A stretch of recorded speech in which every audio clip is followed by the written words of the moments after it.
importantes. Primeiro motivo, e óbvio, porque é a palavra de Deus sendo pregada. Mas também existe uma importância quando a pregação lectio contínua acontece, isto é, sequenciada, em termos de você compreender bem o fluxo da passagem ou das passagens, o raciocínio, a teologia, as aplicações. E hoje, mais do que nunca, é importante que você tenha ouvido pela manhã Jeremias 18. Então, se você não fez isso ainda, quem não esteve aqui, ouça depois esse sermão, Jeremias capítulo 18, para lançar ainda mais luz ao capítulo 19, uma vez que ele tem uma profunda conexão com este capítulo. Capítulo 19 será lido inteiramente, e se Deus quiser será pregado todo o capítulo 19 nessa noite.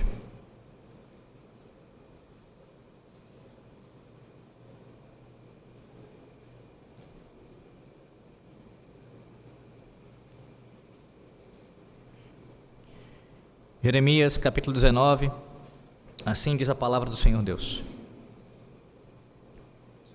Assim diz o Senhor: vai, compra uma botija de oleiro e leva contigo alguns dos anciãos do povo e dos anciãos dos sacerdotes, e sai ao vale do filho de Inom, que está à entrada da porta do oleiro, e apregoa ali as palavras que eu te disser. E dize: ouvi a palavra do Senhor, ó reis de Judá e moradores de Jerusalém. Assim diz o Senhor dos Exércitos, o Deus de Israel: eis que trarei mal sobre este lugar, e quem quer que dele ouvir, retirne-lhe-ão os ouvidos. Porquanto me deixaram e profanaram este lugar, queimando nele incenso a outros deuses, que nunca conheceram, nem eles, nem seus pais, nem os reis de Judá, e encheram este lugar de sangue de inocentes. E edificaram os altos de Baal, para queimarem os seus filhos no fogo em holocaustos a Baal, o que nunca lhes ordenei, nem falei, nem me passou pela mente. Por isso, eis que vem dias, diz o Senhor, em que este lugar já não se chamará Tofete, nem vale do filho de Inom, mas o vale da matança, porque dissiparei o conselho de Judá e de Jerusalém neste lugar, e os farei cair a espada diante de seus inimigos, e pela mão dos que procuram tirar-lhes a vida. E darei o seu cadáver por pasto às aves dos céus e aos animais da terra. Porei esta cidade por espanto e objeto de assobios. Todo aquele que passar por ela se espantará e assobiará, por causa de todas as suas pragas. Fá-los-ei comer as carnes de seus filhos e as carnes de suas filhas, e cada um comerá a carne do seu próximo, no cerco e na angústia em que os apertarão os seus inimigos e os que buscam tirar-lhes a vida. Então quebrarás a botija à vista dos homens que foram contigo, e lhes dirás: assim diz o Senhor dos Exércitos, deste modo quebrarei eu este povo e esta cidade, como se quebra o vaso do oleiro, que não pode mais refazer-se, e os enterrarão em Tofete, porque não haverá outro lugar para os enterrar. Assim farei este lugar, diz o Senhor, e aos seus moradores, e farei desta cidade um Tofete. As casas de Jerusalém e as casas dos reis de Judá serão imundas como o lugar de Tofete. Também todas as casas sobre cujos terraços queimaram incenso a todo o exército dos céus e ofereceram libações a outros deuses. Voltando, pois, Jeremias de Tofete, lugar para onde o enviara o Senhor a profetizar, se pôs em pé no átrio da casa do Senhor e disse a todo o povo: assim diz o Senhor dos Exércitos, o Deus de Israel: eis que trarei sobre esta cidade, sobre todas as suas vilas, todo o mal que pronunciei contra ela, porque endureceram a cerviz, para não ouvirem as minhas palavras. Amém. Em seu livro de teologia sistemática, o Dr. Joel Beeke, ele aborda, no primeiro volume, em certo momento, acerca da ira de Deus. Eu queria que você escutasse como ele descreve biblicamente esse assunto. A Bíblia apresenta uma avalanche esmagadora de testemunhos a respeito da ira de Deus contra os pecadores. Há um estudioso chamado Greg Nichols, que ele catalogou pelo menos 470 referências à ira de Deus na palavra de Deus.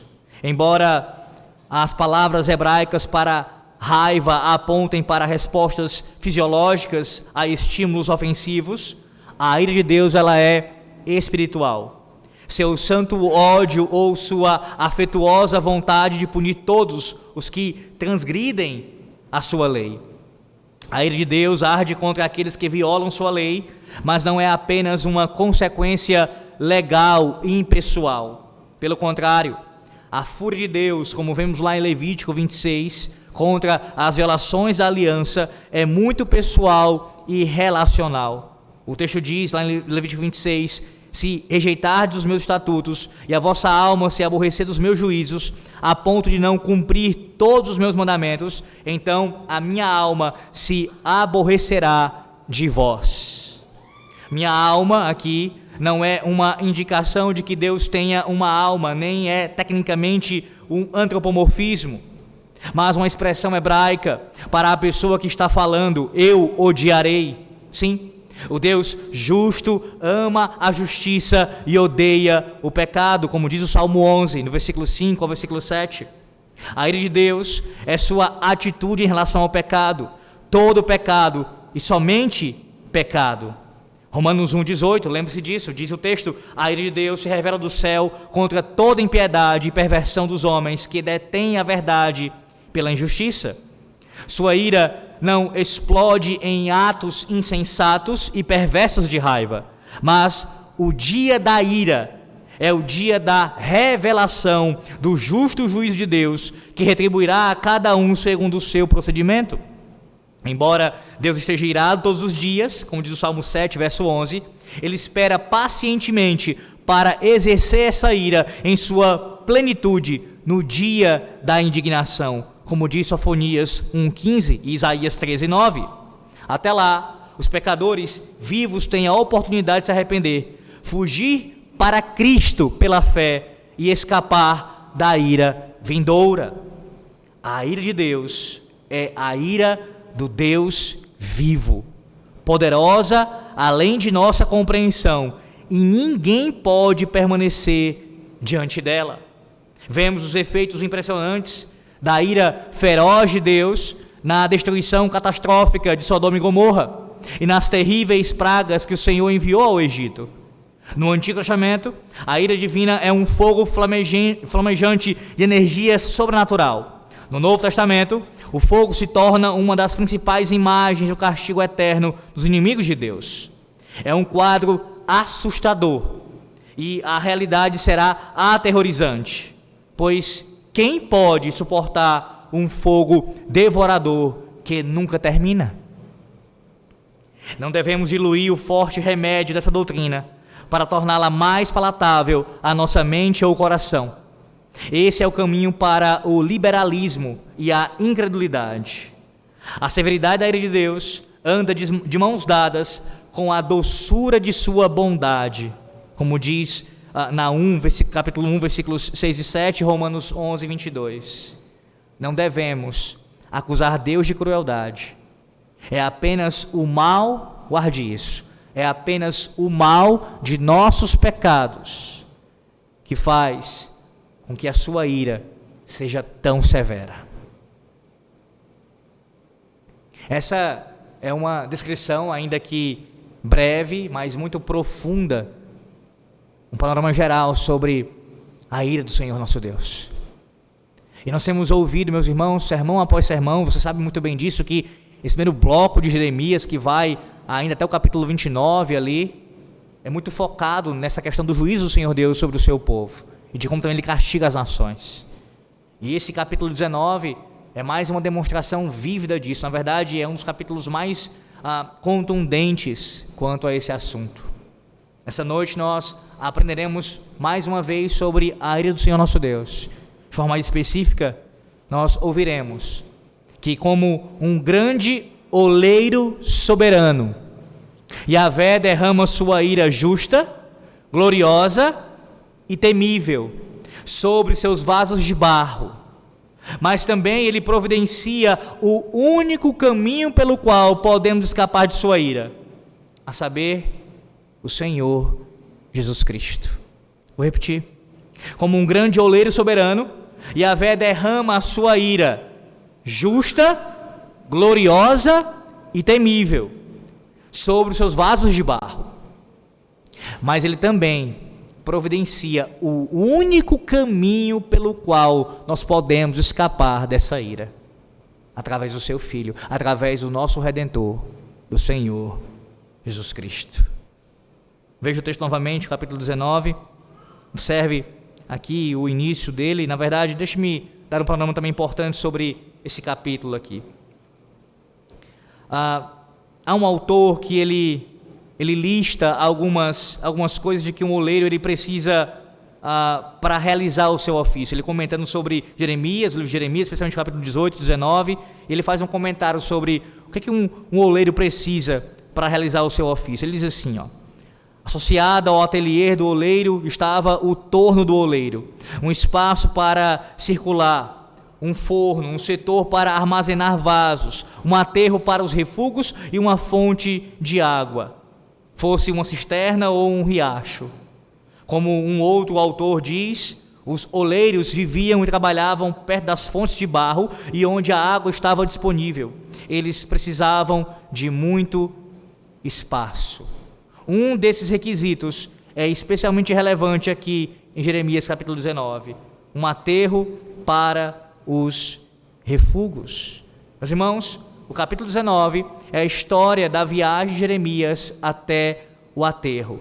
Primeiro, Deus enviou o profeta de volta ao ateliê do oleiro para comprar uma botija de barro. Veja, versículo 1, parte A.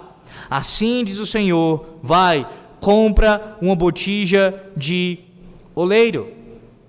E a botija aqui era um nome aqui usado, dado aqui no original hebraico, é a palavra, e eu preciso citá-la aqui, devido ao contexto que eu vou explicar em seguida, é a palavra bakbuk, uma espécie de frasco ali, como um corpo largo, na verdade, um gargalo estreito e uma alça para derramar água. E o seu nome, o nome que é dado, esse bakbuk, vinha do som da água borbulhando ao passar pela sua abertura estreita, tendo essa sonoridade, ou lembrando esta sonoridade, bakbuk. Em seguida, Deus envia o profeta para fora da cidade. Veja, versículos 1 ainda, parte B, e o versículo 2. Leva contigo a alguns dos anciãos do povo e os anciãos sacerdotes. Sai ao vale do filho de Inom, que está à entrada da porta do oleiro, e apregoa ali as palavras que eu te disser. Dessa forma, o profeta ele levou a liderança de Jerusalém consigo, ali naquele passeio que ele fez, com aquela ordem do Senhor. E quando ele comprou o seu bakbuk, o grupo todo foi direto ao aterro de lixo, no subúrbio da cidade, no vale do filho de Inom, também conhecido como Tofete, onde o lixo era deixado para queimar. Você deve lembrar disso. Eles ficaram perto da porta do oleiro, onde os oleiros lançavam os fragmentos das suas cerâmicas quebradas. E enquanto estava ali, na área do oleiro, Jeremias começou a pregar, porque o Senhor havia dito, versículo 2, parte B, versículo 3, apregoa ali as palavras que eu te disser, e dize, ouvi a palavra do Senhor, ó reis de Judá e moradores de Jerusalém. Assim diz o Senhor dos Exércitos, o Deus de Israel, eis que farei mal sobre este lugar, e quem quer que deles ouvir, retinir-lhe-ão os ouvidos. Meus irmãos, a sensação do tilintar que Jeremias descreveu aqui, era do tipo que sentimos ao escutar a notícia de uma morte súbita ou de um acidente trágico. A força do desastre pode ser sentida até nos ouvidos. Então o profeta ele fez algo para fazer retinir os ouvidos dos anciãos. Sim, eu quero destacar isso. Aqui estão sendo chamados os líderes do povo. E veja, o texto diz que até os anciãos dos sacerdotes, a ideia é os principais sacerdotes, os mais experientes, também estavam ali envolvidos. Veja as instruções divinas no versículo 10.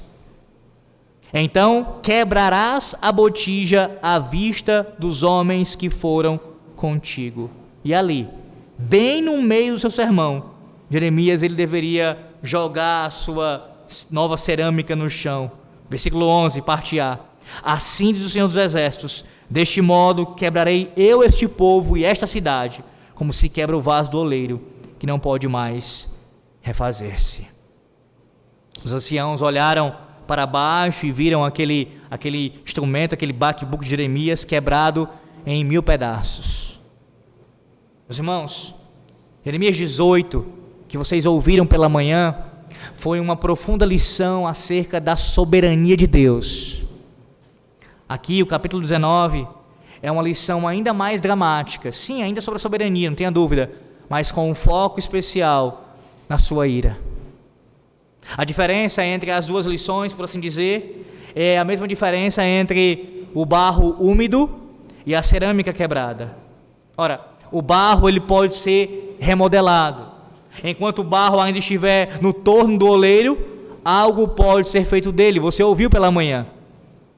Mesmo que uma panela esteja quase terminada, tudo que o oleiro precisa fazer é adicionar água, amassá-la e remodelá-la conforme bem entender. Mas uma vez que a panela foi quebrada, o jarro, a botija foi quebrada, é impossível consertá-la. Você está conseguindo entender isso? No capítulo 18 a imagem é o oleiro trabalhando no vaso, na argila, e ali remodelando ao seu bel prazer. Aqui agora, esse vaso ele está feito, essa botija está concluída e ela é jogada ao chão, quebrada. Uma vez que esse objeto fosse esmagado, ele não poderia ser refeito. Seu gargalo estreito, meus irmãos, é delicado demais para ser consertado. Do capítulo 18 ao capítulo 19, Jeremias passa do barro do oleiro para um vaso de ira. O profeta ele explicou o objetivo da sua demonstração, fazendo uma descrição que é assustadora da ira de Deus. Veja os versículos 7 a 9.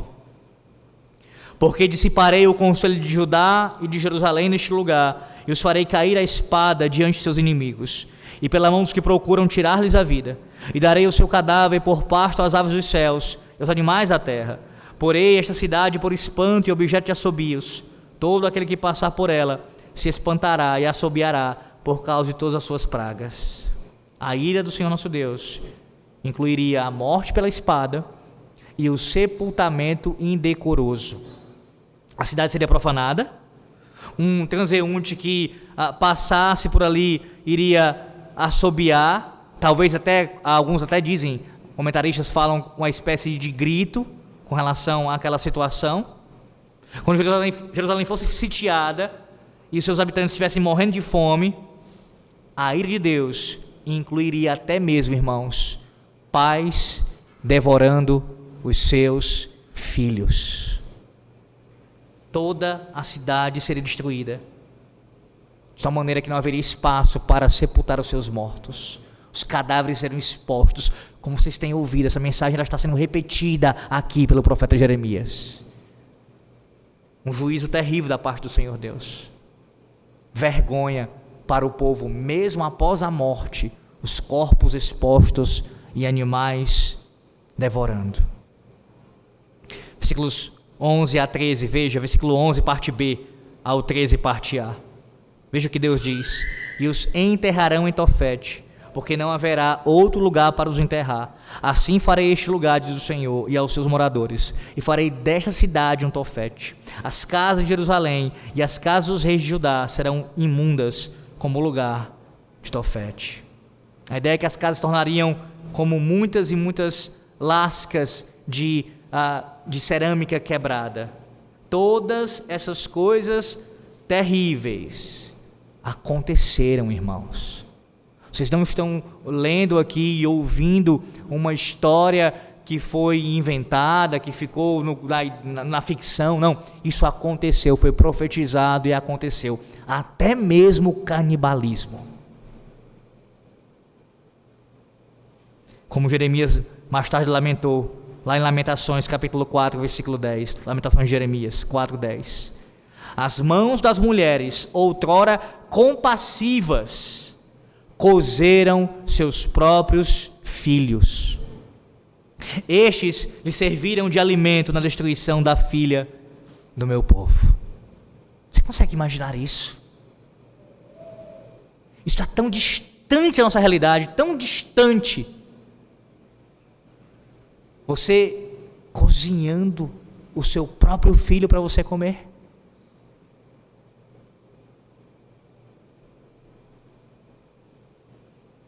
O que Jeremias fez com o seu backbook foi mais do que uma cena dramática, meus irmãos.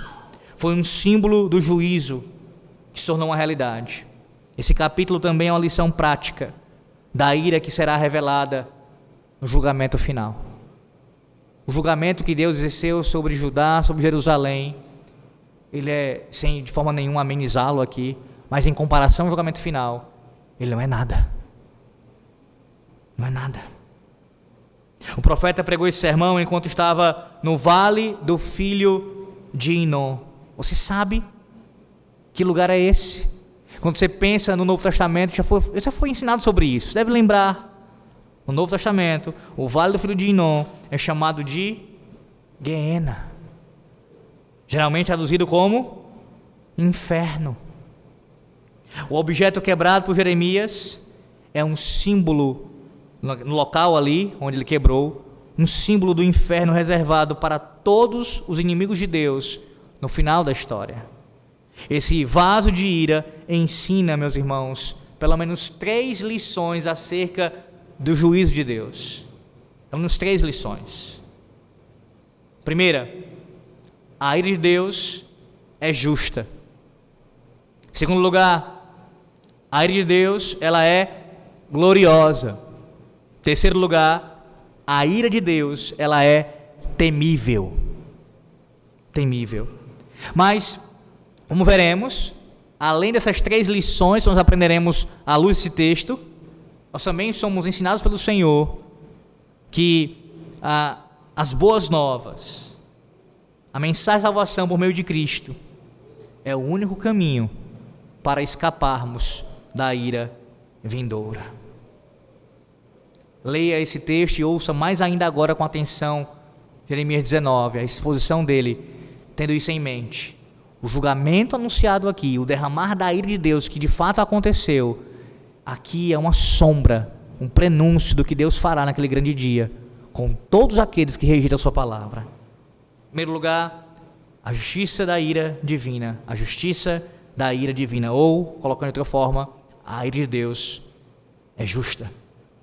Essa passagem aqui, bem como em quase todas as demais passagens que nós temos assim ouvido o Senhor falar conosco, Jeremias, ele novamente lista os pecados do seu povo. É bem provável que você já tenha de cor os pecados listados no livro de Jeremias, porque vários deles se repetem aqui. A ira de Deus, ela era um castigo, meus irmãos, por causa dos delitos deles. Veja, o versículo 19, capítulo 19, versículo 4, parte A. Primeiro Deus diz assim, versículo 4, parte A: porque me deixaram. Olha a primeira razão apresentada aqui. Eles haviam se esquecido do único Deus vivo e verdadeiro. Esqueceram do Senhor, como vocês ouviram pela manhã. O pecado da amnésia. Esqueceram do Senhor, no sentido de que não se lembraram da sua palavra, não guardaram seus mandamentos. Eles não tinham aprendido a lição do oleiro e do vaso, do barro. Não adoravam somente ao Deus único e verdadeiro. Em segundo lugar, versículo 4 ainda, eles adoravam deuses falsos, profanaram este lugar, queimando nele incenso a outros deuses que nunca conheceram, nem eles, nem seus pais, nem os reis de Judá. Pecado de idolatria. Essas práticas idólatras eram generalizadas. Veja, versículo 13, parte B: todas as casas sobre cujos terraços queimaram incenso a todo o exército dos céus e ofereceram libações a outros deuses. Prestavam culto, falso culto ao ar livre, às suas casas. juntamente adorando a falsos deuses, rituais de astrologia pagã no meio do povo da aliança. Outro pecado mencionado, terceiro, veja, eles assassinaram seus filhos. Versículo 4, parte B, e o versículo 5. Encheram este lugar de sangue de inocentes, edificaram os altos de Baal, para queimarem os seus filhos no fogo no holocausto a Baal, o que nunca lhes ordenei, nem falei, nem me passou pela mente. A liderança de Israel, meus irmãos, conhecia, sabia muito bem, lembre-se que é com eles que Jeremias está falando em primeiro lugar. Ele sabe muito bem do que Jeremias estava falando. Não era a primeira vez que o profeta falava sobre isso. Nós vimos no capítulo 7 e no capítulo de número 8, que o profeta já havia condenado o sacrifício infantil, ali, que era realizado no chamado Vale da Matança. Agora ele estava no próprio lugar em que aquelas atrocidades aconteciam. O vale, ele recendia, isto é, ele exalava um odor intenso a pecado. Você acha que não é justo? E perceba como essa é uma forma de Deus agir. Deus, ele, por vezes, julga os pecadores, dando a eles aquilo que eles tanto querem. Nesse ponto aqui, para eu pensar, você que ficou assim, talvez aterrorizado, como puderam cozinhar os próprios filhos? Como Deus pode ter dado um juízo tão pesado como esse? Esse povo já estava sacrificando os próprios filhos. Eles estavam apresentando os próprios filhos para a morte, para um falso culto. Não apenas a falsos deuses, mas alguns entendem também que havia uma mescla ali, uma tentativa de apresentar também o sacrifício infantil ao próprio Yahvé. E aí Deus está respondendo a eles: querem matar seus filhos? Vão sacrificá-los? Vocês receberão esse juízo. Receberão esse juízo. Deus entrega na mesma medida, veja, é uma retribuição justa. Justa. Esse pecado específico aqui, de sacrifício infantil, meus irmãos, na verdade, a acusação contra esse pecado, ela pode ser muito bem feita também em nossos dias. Você diz assim, mas pastor, eu não conheço ninguém, eu nunca ouvi falar de um caso, pelo menos não contemporâneo, de alguém que tenha apresentado o seu próprio filho para um falso Deus e ali sacrificado o seu filho. O que são as clínicas de aborto? O que é a atitude de uma mulher, de uma mãe que leva o seu filho no seu ventre, ali ainda no seu ventre, para ser morto? É sim, uma espécie de sacrifício pagão dos nossos dias. Sangue de inocentes sendo derramado. Infanticídio acontecendo. Nós temos que chamar o aborto pelo nome dele: assassinato de inocentes. Assassinato de inocentes. Aqui no púlpito, conversando com quem quer que seja, falando numa mídia, onde estivermos, denunciarmos e falarmos claramente: assassinato de inocentes. É o que é.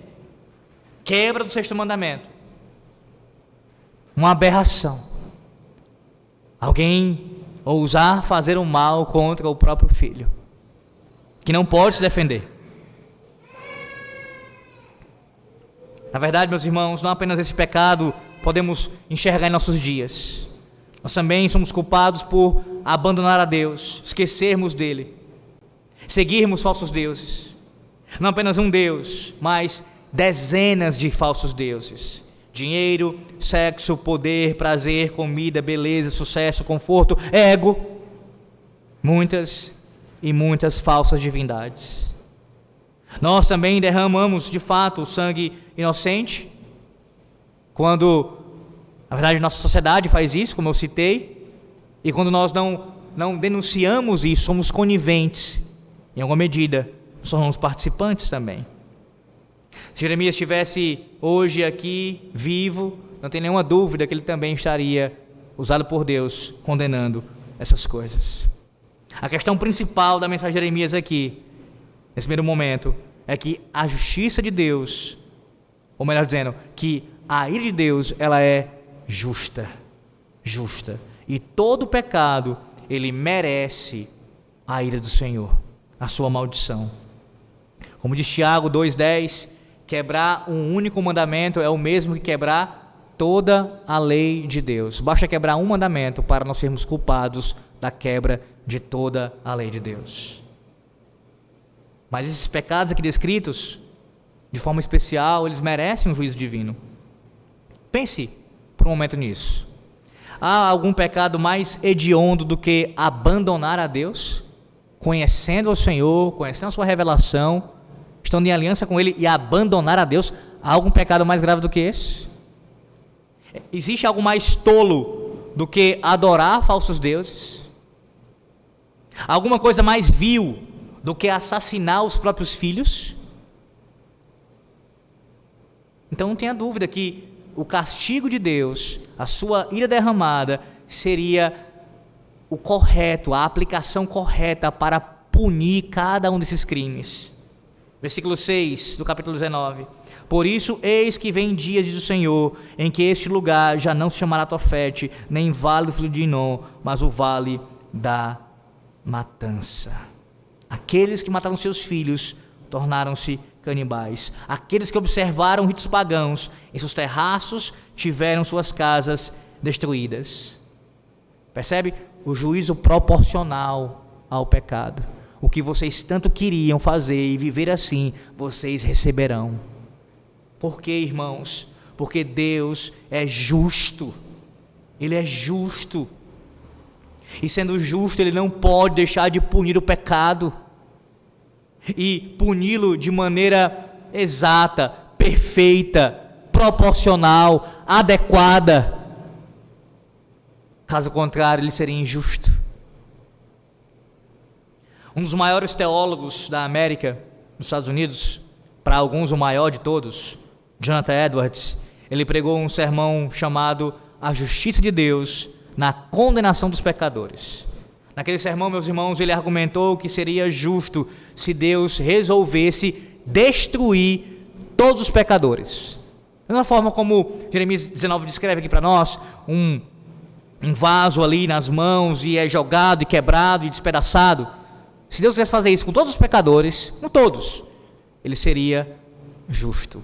Primeiro, Edwards diz o seguinte: se Deus expulsasse você para sempre, isso estaria exatamente de acordo com o tratamento que você dispensou a Ele. Você não amou a Deus, não serviu a Deus e não agradeceu a Ele por toda a bondade dEle para com você. Por que então você deveria receber a vida eterna? Edwards prosseguiu mostrando que você também merece o juízo pela maneira como você tratou Jesus. Os outros, ou seja, o seu semelhante, o seu próximo, e você mesmo. Os seus pecados ofendem a Cristo, prejudicam o seu próximo e ferem a sua própria alma. E ele conclui dizendo, Jonathan Edwards, por conseguinte, propus algumas coisas para que considere, as quais, se não for excessivamente cego, insensato e perverso, irão parar a sua boca e convencê-lo de que você está justamente condenado diante de Deus. Só chama Deus de injusto quem, primeiro, não conhece a Deus e, segundo, não conhece a vileza do pecado. Não conhece a própria condição da sua alma e da sua vida. O quão ofensivo é o pecado. Esse é um dos ensinos que Calvino ressalta bastante, a necessidade de você conhecer a Deus e conhecer a si mesmo como pecador. Não tem como você fazer isso, negar a ira de Deus como justa. Quantas advertências foram dadas aqui, meus irmãos? Quantas? Inúmeras. E o povo continuou deliberadamente vivendo em pecado. A resposta final só poderia ser juízo. Mas observe que a ira de Deus também é gloriosa. A ira do Senhor também ela é gloriosa. Sim, no sentido de ela trazer glória a Deus. Quando Deus derrama a sua ira, Ele também é glorificado. A justiça é um dos atributos gloriosos do Senhor nosso Deus. E é correto e bom que Deus puna os seus inimigos, está em conformidade com a sua própria natureza, de quem Deus é. A destruição deles demonstra o seu poder, a sua santidade e a sua soberania. O ato de Deus punir exibe, demonstra publicamente os seus atributos. Meus irmãos, Deus é tão justo quanto Ele é misericordioso. E a sua justiça, ela não é menos gloriosa do que a sua misericórdia. A glória da ira de Deus, ela é explicada especialmente num capítulo importantíssimo de Romanos. Talvez você tenha pensado, o pastor esqueceu de falar isso de manhã, né? Talvez tenha esquecido. Falando do oleiro, falando do vaso, não citou propositalmente para deixar para agora. Lembrando que os dois textos são conectados, 18 e 19. Vá para Romanos capítulo 9. Romanos capítulo 9.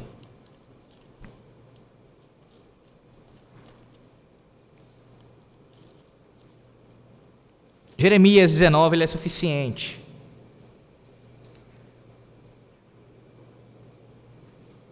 Para nos ensinar tudo isso. Mas é impressionante como existem alguns que ainda podem dizer, né? Isso é um ensino do Antigo Testamento. Que percepção equivocada, terrível, de menosprezar o Antigo Testamento como se não fosse palavra de Deus. Mas perceba que o Novo Testamento também fala as mesmas verdades, e ainda mais enfaticamente aqui no capítulo 9 de Romanos. Observe como aqui Paulo ensina a soberania de Deus na eleição do seu povo. Romanos 9, veja o versículo 13, como é que ele diz aqui. Como está escrito, amei Jacó, porém me aborreci de Esaú. E aí veja o versículo 14 em diante. Que diremos, pois? Há injustiça da parte de Deus? De modo nenhum. Pois ele diz a Moisés, terei misericórdia de quem me aprouver ter misericórdia, e compadecer-me-ei de quem me aprouver ter compaixão. Assim, pois, não depende de quem quer ou de quem corre, mas de usar Deus a sua misericórdia. Porque a Escritura diz a Faraó, para isto mesmo te levantei, para mostrar em ti o meu poder, e para que o meu nome seja anunciado por toda a terra.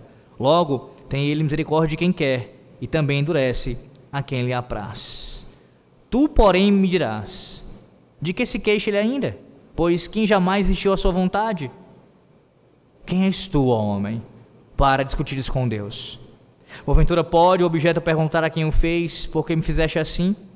Ou não tem o oleiro direito sobre a massa, para do mesmo barro fazer um vaso para a honra e outro para a desonra? Que diremos, pois, se Deus, querendo mostrar a sua ira e dar a conhecer o seu poder, suportou com muita longanimidade os vasos de ira, preparados para a perdição, a fim de que também desse a conhecer as riquezas da sua glória em vasos de misericórdia, porque para a glória preparou de antemão, os quais somos nós, a quem também chamou, não só dentre os judeus, mas também entre os gentios. Assim como também diz em Oséias, chamarei povo meu ao que não era meu povo, e amada a que não era amada. E no lugar em que se lhes disse, vós não sois meu povo, ali mesmo serão chamados filhos do Deus vivo. Mas, relativamente a Israel, dele clama Isaías, ainda que o número dos filhos de Israel seja como a areia do mar, o remanescente é que será salvo, porque o Senhor cumprirá a sua palavra sobre a terra, cabalmente e em breve. Como Isaías já disse, se o Senhor dos exércitos não nos tivesse deixado descendência, ter-nos-íamos tornado como Sodoma e semelhantes a Gomorra. Percebe como o apóstolo Paulo ele reconhece a soberania de Deus aqui e a exalta? Perceba que o texto nos ensina que não apenas Deus ele é louvado pela demonstração da sua misericórdia, mas ele também recebe glória pelo derramar da sua ira, irmãos.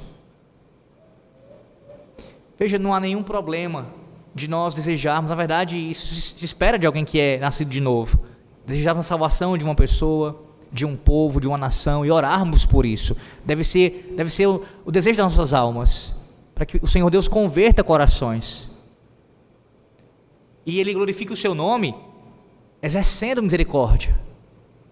Mas você jamais pode esquecer de que o Senhor também é glorificado, e será naquele grande dia, por derramar a sua ira. Não de uma forma inferior, não de maneira inferior à demonstração da graça da salvação, mas igualmente Deus será glorificado, tanto pela salvação dos eleitos, bem como também pela condenação dos réprobos. Não é uma maior do que a outra, as duas dão glória a Deus. As duas, meus irmãos, as duas. E aí veja que Paulo, ele levanta uma pergunta aqui, e essa pergunta que ele mesmo responde, é uma pergunta que muitas pessoas fazem, acusando mesmo o Senhor nosso Deus, dizendo, no versículo 19, tu porém me dirás, de que se queixa ele ainda, pois quem jamais resistiu à sua vontade? Ou seja, se Deus determina quem Ele salvará e quem destruirá, então como Ele pode me responsabilizar pelo meu pecado? De que se queixa Ele ainda? A resposta do apóstolo Paulo, ela ecoa o que o profeta Isaías disse, ela é muito clara aqui. A resposta também nos lembra, claro, não tenha dúvida, Jeremias 19 e 18. A resposta é muito direta. Quem é você, homem? Quem é você para discutir com Deus? E aí a ilustração: pode a criatura repreender o seu Criador? Pode um vaso de barro que não passa de caco tentar instruir ao seu Deus? É possível isso acontecer? Questionar por que você foi feito assim? Paulo cita que Isaías 45, versículo 9, que nós ouvimos pela manhã, e 29, 16. Seu intuito é mostrar que Deus é o Criador e nós somos apenas criaturas. E é prerrogativa de Deus mostrar-nos misericórdia ou ira, endurecimento, conforme lhe aprouver. E por mais que você não entenda os caminhos do Senhor, por muitas vezes nós não entendemos, não temos o direito de questioná-los. Deus é o oleiro, você ouviu pela manhã, não foi? Deus é o oleiro, você e eu, nós somos o barro. Os vasos que Ele faz são dele, para Ele criar, para Ele proteger, para Ele desse vaso fazer algo que é útil e belo, mas também é dele os vasos para Ele destruir, se lhe aprouver. À medida que o apóstolo Paulo prossegue defendendo o direito de Deus de destruir suas criaturas, ele relembra as profecias de Jeremias 18 e 19. Veja novamente versículos 21 a 23 de Romanos 9. 21 a 23. Sem perder de vista Jeremias 19. Romanos 9, do 21 a 23. Ou não tem o oleiro direito sobre a massa para do mesmo barro fazer um vaso para a honra e outro para a desonra? Que palavras enfáticas são essas, irmãos? Preste atenção nisso. Que diremos, pois, se Deus, querendo mostrar a sua ira e dar a conhecer o seu poder, suportou com muita longanimidade os vasos de ira, preparados para a perdição, a fim de que também desse a conhecer as riquezas da sua glória em vasos de misericórdia, que para glória preparou de antemão? Meus irmãos, não são perguntas hipotéticas aqui. Não são perguntas que podem ser respondidas de um modo ou de outro. Não é essa a ideia. Elas exigem um sim como resposta. É por isso que o versículo 21 começa assim, ou não. Ou não. Isto é claro que Ele pode, é claro que Ele fez isso, é claro que será assim. E aqui a Bíblia enfaticamente diz que a ira divina é para manifestar a glória divina. O oleiro tem direito de destruir, assim como tem de criar. Deus é glorificado quando ele remodela um pote no seu torno para torná-lo belo. Ele é glorificado quando coloca utensílios de barro nas prateleiras da sua oficina para preservá-los por toda a eternidade. É isso que ele faz com o seu povo. Mas ele também é glorificado e será quando ele quebra, ou quando ele quebrar um MacBook no chão. Deus é glorificado pela cerâmica ignóbil, bem como por aquela que é nobre. Ele é glorificado, como diz Paulo em Romanos 9, tanto pela sua ira, como pela sua misericórdia, pela manifestação dessas coisas, desses atributos do Senhor nosso Deus, sua justiça e sua misericórdia. Mas em terceiro lugar, nós aprendemos também que o temor, a ira de Deus, ela é temível. A ira de Deus, ela é temível. O que significa isso, pastor? A ira do Senhor nosso Deus deve produzir em nós um temor santo, reverente. Ainda em Jeremias 19, os inimigos de Deus, eles não são os únicos, meus irmãos, que eles retinem ali os seus ouvidos quando ouvem sobre o juízo de Deus. Até mesmo para nós, e isso deve ser, começando por nós, na verdade, algo que deve trazer grande espanto. O apóstolo Paulo, ele adorava ao Senhor pela sua justiça, bem como pela sua misericórdia. Ele reconhecia o modo como a ira de Deus se revela e como Deus manifesta sua glória, e a expectativa do juízo, como ela enchia o seu coração de angústia. Veja Romanos 9 ainda, mais versículos 1 a 3, o início do capítulo 9, Romanos 9, versículos 1 a 3. Digo a verdade em Cristo, não minto, testemunhando comigo no Espírito Santo a minha própria consciência. Tenho grande tristeza e incessante dor no coração, porque eu mesmo desejaria ser anátema, separado de Cristo por amor de meus irmãos, meus compatriotas, segundo a carne, são israelitas. Paulo estava cheio do temor de Deus no seu coração por causa da sua ira e angustiado pelo fato de saber que haviam pessoas ali sujeitas a essa ira do Senhor. Jeremias, meus irmãos, ele tinha o mesmo temor santo. Ele, por assim dizer, podia ouvir o trotar do juízo divino que se aproximava rapidamente. Nos capítulos anteriores, o autor revelou a impressão que esse conhecimento trazia sobre sua alma.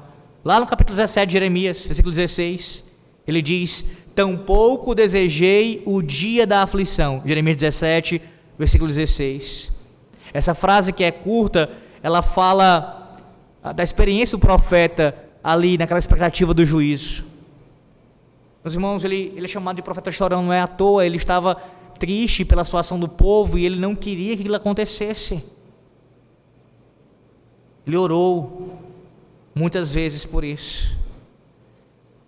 Ele queria que o seu povo, o povo que eram seus compatriotas, seus irmãos, de fé inclusive, não experimentassem a ira do Senhor.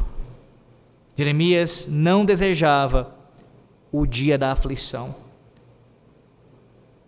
mas Deus mesmo falou para ele. Você deve lembrar, capítulo 11, versículo 14, capítulo 14, versículo 11, capítulo 15, versículo 1. Deus disse: tu, pois, não ores por este povo, nem levantes por eles clamor, nem oração. Mas Jeremias ainda assim, por vezes, insistiu em orar ao Senhor, pedindo a ele que não derramasse a sua ira. Versículo 20, parte B do capítulo 18, veja isso. Jeremias 18, versículo 20, parte B. Lembra-te de que eu compareci à tua presença para interceder pelo seu bem-estar, para desviar deles a tua indignação. Jeremias se colocou numa posição de intercessor pelo povo de Deus, temendo a ira de Deus. Orou para que Deus não derramasse seu juízo. Suplicou ao Senhor, porque ele temia a ira de Deus. Mas Deus sempre tem a última palavra, meus irmãos, e fez exatamente o que sempre disse que faria. Pois quando o profeta concluiu a sua lição prática, lá no versículos 14 e 15, é dito, veja, capítulo 19, capítulo 19, versículos 14 e 15. Voltando, pois, Jeremias de Tofete, lugar para onde o enviara o Senhor a profetizar, se pôs em pé no ato da casa do Senhor e disse a todo o povo: assim diz o Senhor dos Exércitos, o Deus de Israel: eis que trarei sobre esta cidade, sobre todas as suas vilas, todo o mal que pronunciei contra ela, porque endureceram a cerviz, para não ouvirem as minhas palavras. A ira de Deus é tão inevitável quanto ela é justa, gloriosa e temível. Temível. Quando você escuta isso, qual é a reação do seu coração? Com toda sinceridade, diante do Senhor Deus, que sonda a sua mente e o seu coração, você é conduzido a um temor, a uma reverência ainda maior pelo Senhor Deus? Pelo fato de que Ele tem todo o poder e autoridade e tem você nas mãos dEle, e pode assim executar sua ira quando Ele bem quiser, bem entender. Mas pastor, eu estou em Cristo, não recebo a ira do Senhor Deus no sentido eterno. Sim, de fato, mas veja, quem está em Cristo teme a Deus, teme a Deus, e só o ouvir falar da sua ira, isso gera ainda mais temor no seu coração, mesmo sabendo que em Cristo ele não pode ser mais condenado. Mas há uma reverência, há uma solenidade, há um respeito grande pelo Senhor Deus, por entender o que significa a sua justiça contra o pecado, e sabendo que devemos nos policiar e vigiarmos o tempo todo para estarmos lutando contra o pecado. Não é você, estou em Cristo, e ficar descansado, no sentido pecaminoso, vivendo uma vida sem nenhum tipo de compromisso com Deus. Não, isso não é temor, isso é falsa segurança. Segurança verdadeira, descansa em Cristo de fato para a sua salvação, mas ao mesmo tempo lhe está deixando sempre alerta, vigilante, temendo a Deus. Temendo a Deus. Essa ira é inevitável. Então não tem como fugir, não é, pastor? Tem um jeito de fugir da ira de Deus. Um único caminho, uma única maneira, através de uma única pessoa. Talvez você se pergunte assim: é verdadeiro que existe um lugar de tormento infinito para os ímpios? Deus realmente preparou um lugar de fogo para o diabo e todos os seus servos? Porque não venha dizer que você já não se questionou quanto a isso, e que mesmo depois de crente isso já não pode ter passado na tua mente. Sim, estou sendo bem direto com relação a isso. Estou dizendo que você já deve ter pensado, e até mesmo depois de crente, questionado se de fato Deus irá derramar a sua ira eternamente, condenando inúmeras pessoas que estarão experimentando sua ira. Certamente essa não é a única razão, mas crer que Deus preparou um lugar e Ele vai lançar nesse lugar pessoas para receber a sua ira eternamente é uma razão para nos conduzir ao maior temor ao Senhor nosso Deus. E a melhor forma de responder a essa pergunta, se de fato isso procede na palavra de Deus, é observar os próprios ensinamentos de Cristo. Ninguém mais do que o Senhor Jesus Cristo falou de inferno. Ninguém mais. É interessante como esses pregadores, falsos pregadores de uma graça barata, eles enfatizam a palavra de Jesus a ponto até mesmo de colocá-la contra todo o Antigo Testamento, ou boa parte dele, e a ponto, alguns chegam a fazer isso, de colocar as palavras de Cristo contra ensinos apostólicos, como se houvesse uma diferença substancial. O que Jesus falou é mais importante, é superior, é essencialmente mais importante do que um apóstolo escreveu de forma inspirada, sendo que aquilo escrito de forma inspirada é a própria palavra de Cristo. Mas esses mesmos, eles fazem vistas grossas para a grande quantidade de ensino de Cristo sobre a condenação eterna. Eles diziam assim: sobre homem e mulher, se casar só pode ser homem e mulher. Jesus não falou sobre isso. Mentira, falou no capítulo 19 de Mateus. Mas ele diz assim: não, ele não condenou abertamente, ele não citou abertamente, como o apóstolo Paulo fez, por exemplo, as relações homossexuais. Ele não fez isso. Então eu fico com o ensino de Jesus. Isso é mentira, porque em Mateus 19 ele está assim, aprovando apenas o casamento entre homem e mulher. Mas mesmo que a gente dê aqui algum tipo de espaço para esse argumento, interessante, não é? Dá uma ênfase a isso, de forma deturpada, repito, e esquece a quantidade de vezes que Jesus falou sobre o inferno. Inúmeras vezes. Por que ele fez isso? Por que, irmãos? Deus faz alguma coisa sem propósito? Sem sentido, sem motivo? Se o Senhor alertou várias vezes sobre esse assunto, falou muitas vezes, é para que nós não fôssemos para lá. É para que seus ouvintes atentassem para a sua voz e não seguissem por esse caminho de condenação eterna. E o próprio Senhor forneceu um caminho, o único caminho para escapar da ira de Deus. Capítulo 25 de Mateus, versículo 32. Mateus 25, 32. Todas as nações serão reunidas em sua presença, e ele separará uns dos outros, como o pastor separa dos cabritos as ovelhas. Versículo 34, ele diz: reino que vos está preparado desde a fundação do mundo. Para quem? Para as ovelhas. Os que ouvem a sua voz, como diz lá em João capítulo 10. Os que seguem pelo caminho da salvação, por meio de Cristo. É a única forma, irmãos. A única maneira de sermos livres da ira de Deus. Não há outra forma. Não há. Veja Efésios agora, Efésios capítulo 2, versículo 3, parte B, até o versículo 5. Efésios 2, versículo 3, parte B, até o versículo 5. Éramos por natureza filhos da ira, como também os demais, mas Deus, sendo rico em misericórdia, por causa do grande amor com que nos amou, estando nós mortos em nossos delitos, nos deu vida juntamente com Cristo. Pela graça sois salvos. Aceitar a doutrina do juízo final é crucial para a nossa salvação.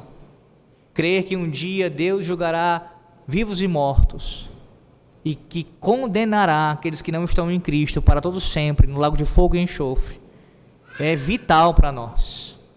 É vital. E esse tipo de ensino, ele influencia cada área de nossas vidas. Quer ver uma delas? No evangelismo. A nossa forma de evangelizar. Por vezes nós esquecemos de pontuar isso para os nossos parentes, nossos conhecidos que não creem em Jesus Cristo. Se você tem esquecido, se é o seu caso nessa noite, não esqueça de falar isso. Quando você evangelizar alguém, falar da graça de Deus, da bondade de Deus, o amor de Deus, da obra de Cristo, fale sobre tudo isso, sem sombra de dúvida, mas fale de quanto Deus odeia o pecado, de quanto a sua justiça ela é perfeita e que Ele vai castigar aqueles que se revoltam contra Ele e não se arrependem dos seus pecados. Sim, apresente a cruz de Cristo, e na cruz que o pecador contemple ali tanto a bondade de Deus como a sua severidade, tanto o amor de Deus como a sua ira, na pessoa de Cristo, na sua obra consumada. O membro mais velho da Assembleia de Westminster, Oliver Bowles, escreveu um livro criterioso sobre pregação evangélica, no qual observou que a doutrina da ira de Deus ela é pregada para edificação, não para destruição. Como assim? A ideia é que a pregação evangelística que menciona a ira de Deus visa, irmãos, alcançar o pecador. Claro que Deus vai destruir, no sentido de condenar eternamente aqueles que não se arrependerem. Mas a ideia é que quando a gente anuncia o evangelho, seja uma pregação como agora, ou evangelizando alguém individualmente, o anúncio da ira de Deus, da sua justiça sendo assim consumada, é para que o pecador, ele ouça e venha a Cristo. A gente separa essas coisas como se elas pudessem ser separadas, não podemos. Não podemos fazer isso. A ira de Deus é justa e temível, mas não é inevitável.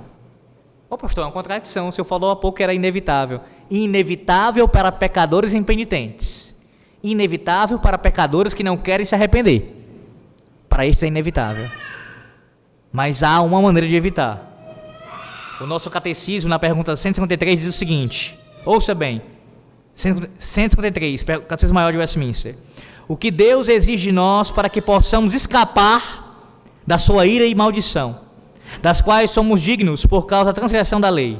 Resposta: para que possamos escapar da ira e da maldição de Deus, das quais somos dignos por causa da transgressão da lei, Ele requer de nós o arrependimento para com Deus, a fé em nosso Senhor Jesus Cristo e o uso diligente dos meios externos pelos quais Cristo nos comunica os benefícios da sua mediação.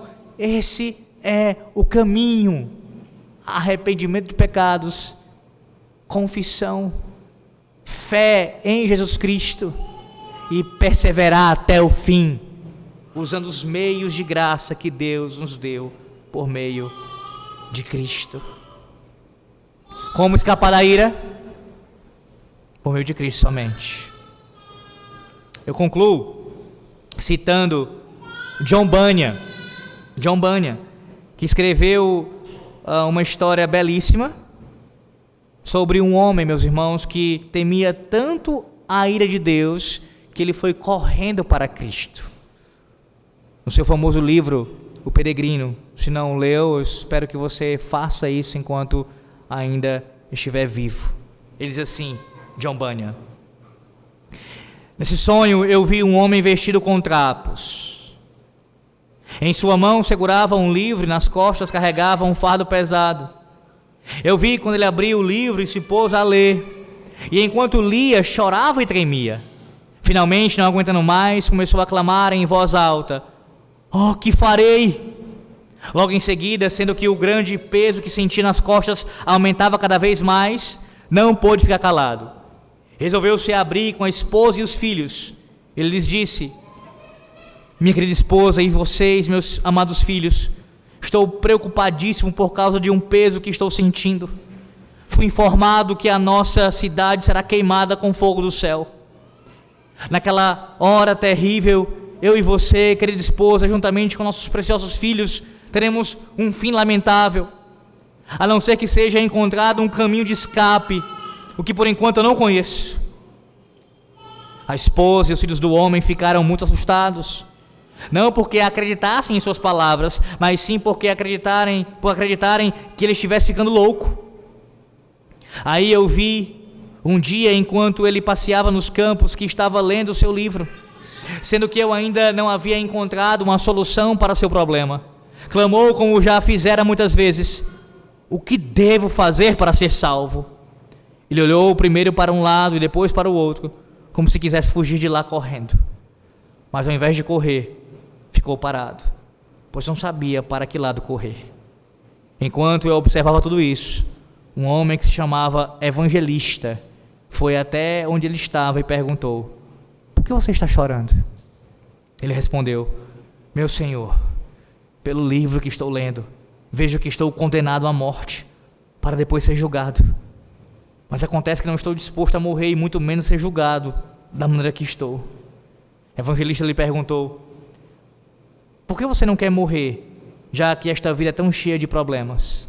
O homem respondeu: porque temo que este fardo que estou carregando nas minhas costas vai me afundar mais do que a própria sepultura. Vejo que acabarei no inferno. Meu senhor, já que não estou disposto a sofrer a pena da prisão perpétua, tenho medo de ser julgado e sentenciado. Tudo isso me faz chorar. O evangelista perguntou: já que sua situação é grave assim, por que está aqui parado? Ele respondeu: porque não sei para onde ir. O evangelista lhe deu um livro no qual estava escrito: fuja da ira futura. No meu sonho, vi como o homem começou a correr. Logo sua mulher e filhos perceberam o que estava acontecendo. Começaram a gritar, pedindo que voltasse. Mas o homem tapou os ouvidos com os dedos e continuou correndo. E clamava: vida, vida, vida eterna. Meus irmãos, o homem tornou-se um peregrino. Ele entrou pelo portão estreito e seguiu rumo ali ao caminho estreito à salvação. Primeiro ele foi à cruz, onde o grande fardo dos pecados foi removido. E então ele correu e correu até chegar à cidade celestial de Deus.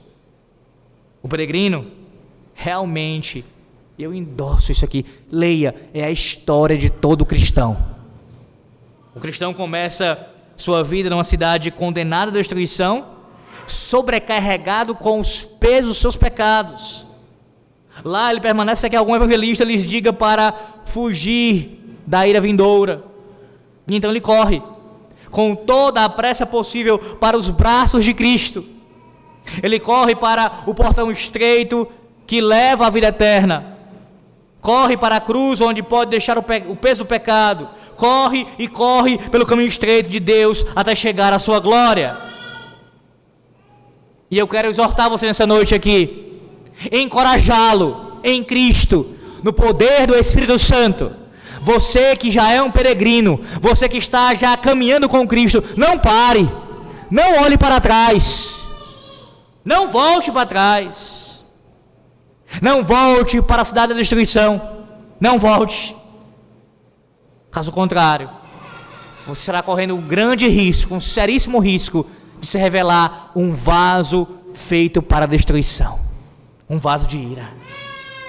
Então, corra, corra, corra, e se necessário for, até mesmo os mais próximos a você estiverem falando contra isso, querendo impedir a sua caminhada, a sua corrida, tape os ouvidos e só grite: vida, vida, vida eterna.